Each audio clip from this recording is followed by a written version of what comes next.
Hey, my name is Axe, and have you ever wondered what the most essential skill to have in TF2 is? Is it matador stabbing? Spy isn't the only class. Perhaps the best way to carry an intelligence? No, CTF isn't the only game mode. Oh, I got it. Aiming.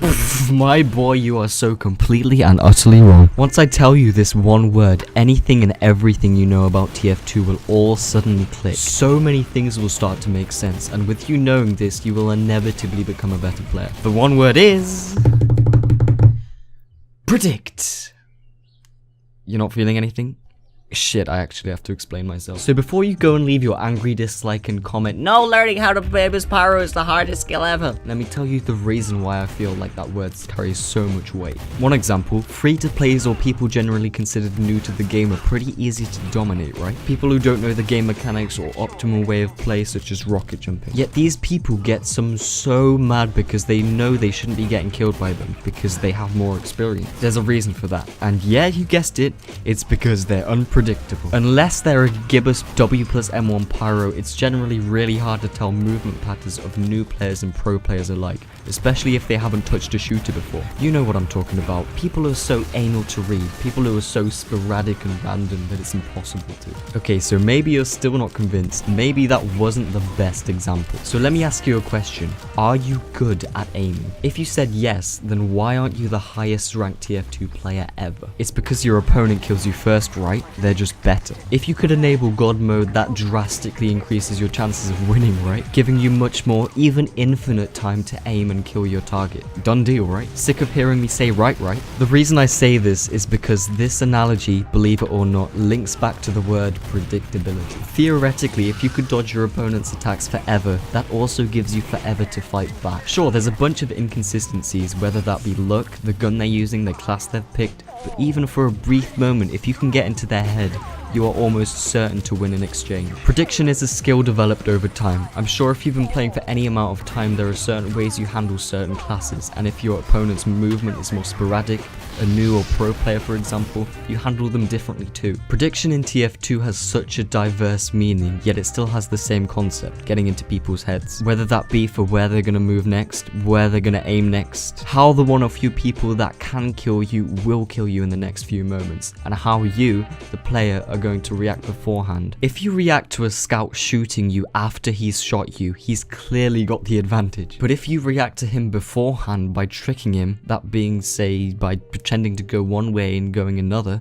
if inconsistencies like luck are unconsidered, that scout is going to miss his shot and you will have the advantage. The very definition of a game is to manipulate a situation, typically in a way that is unfair and unscrupulous. The key word there is manipulate, and the only way you can manipulate the outcome is if you don't let your opponent get into your head, or if you use hacks. Just imagine if this is a Lamau box commercial. So technically, this type of prediction is cheating, but in a way that is accepted. Hopefully now you're a little more convinced, if not for me speaking it the best I can, or the gameplay in the background showing numerous examples. So the real question, how can someone learn such a skill? Well, that's just it. There isn't a set formula, or we'll all be gods. Even if you're the most unpredictable person on the planet, you are predictable because you're unpredictable. That is also why some people are so much more better at these types of games than others straight off the bat, because everyone has different degrees of predictability. Skills like aiming is just the pepper on the plate. So if you're meant to be good at the game, then you will be. And by that I mean if you're unpredictable yet predictable enough to not get outplayed,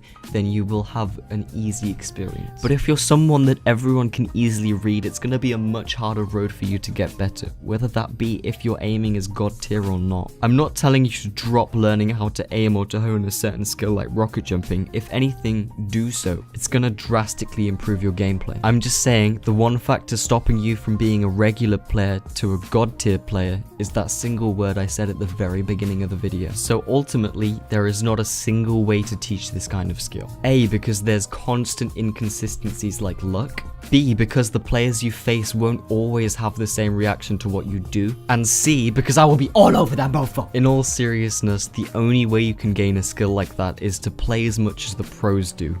That's why they're pro. Anyway, thanks for listening. For me, this is the ultimate guide for TF2 to end on, so chances are there won't be any more guides after this, but I still might have shit to say regarding game philosophy and philosophy in general. So if that interests you, be sure to hit that sub button.